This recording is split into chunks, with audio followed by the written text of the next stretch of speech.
শুভ সকাল বন্ধুরা, তোমরা সবাই কেমন আছো? আশা করি তোমরা সবাই ভালো আছো। তো আমিও ভালো আছি। তো এখন গা হাত পা ধুয়ে, কালকেও সারা রাত কারেন্ট ছিল না, পরশু দিনও ছিল না, কত দেরি দেরি করে করে আসে। তো সকালবেলা উঠে গা হাত পা ধুয়ে নিলাম, মানে এত গরম লাগছিল।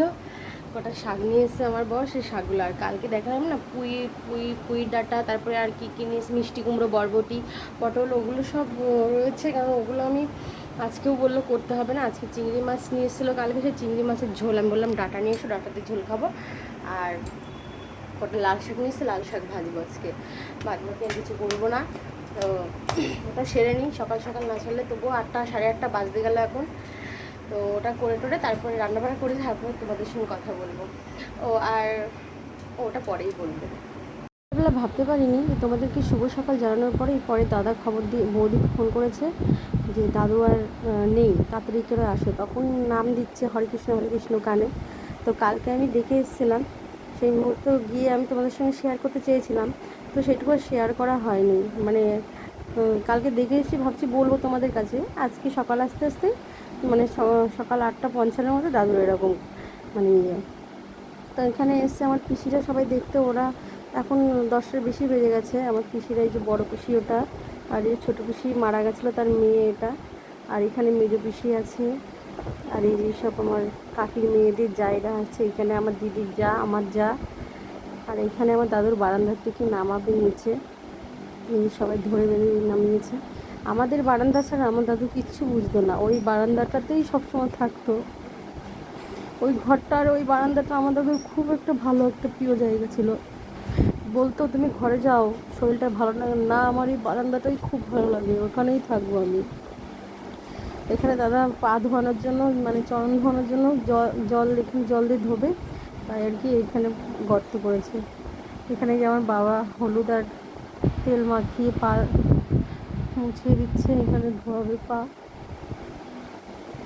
আমার দাদুর বয়সটা অনেক হয়ে গেছিলো, 104 বছর হয়ে গেছিলো, কিন্তু আমার দাদু সত্যি কষ্ট পায়নি। আমার দাদু ভালোভাবেই গেছে। সকালবেলা বুঝতেই পারিনি যে আমার দাদু এরকমভাবে চলে যাবে।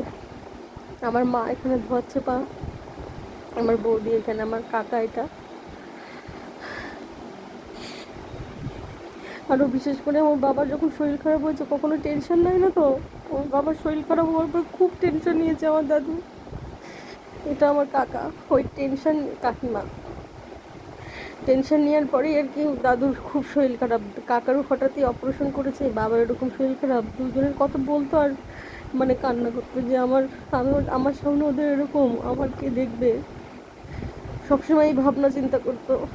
আর প্রথমত আমাদের ঘরে থাকতো, ওই ঘরের থেকে যখন কাকা ছোট করে একটা ঘর বানিয়ে দিল যে ওখানে থাকবা তুমি, ওই ঘরটা দাদুর একদমই পছন্দ না।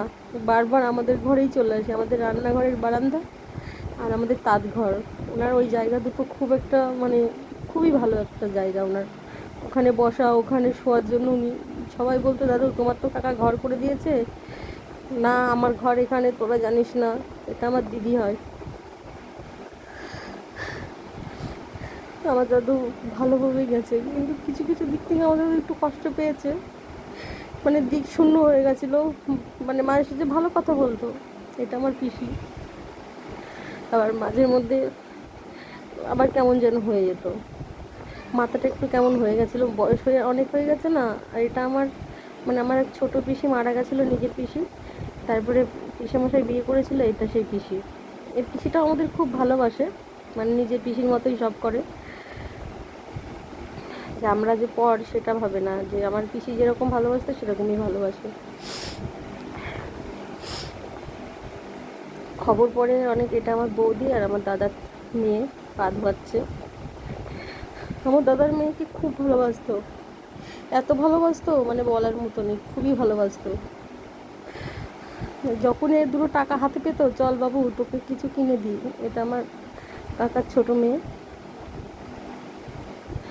শেষ বেলায় সবাই ধোয়াচ্ছে এখন।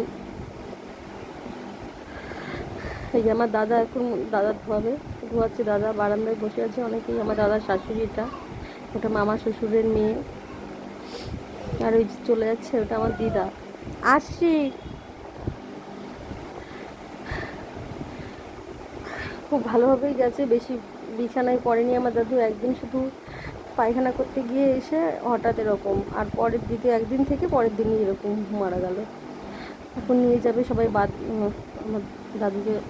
আমার পিসির মেয়েরা সেগুলো একটু দাঁড়ালো, ওরা এসে দেখেছে আর সঙ্গে সঙ্গে বেঁধে এখন নিয়ে যাবে আমার দাদুকে। সবাই থেকে বিদায় জানিয়ে নিয়ে চলে যাবে। দাদুর ভালোবাসা আর হয়তো পাবো না। যাদের দাদু ঠাম্মা থাকে তারাই জানে যে কত ভালোবাসে তারা। খুবই ভালোবাসতো। আমার দাদু কোথাও গিয়ে থাকতে পারতো না, বলতো আমি মরবো মরবো, আমি বাড়িতেই মরবো, আমি কোথাও গিয়ে মরবো না, এই কথাটাই বারবার বলতো।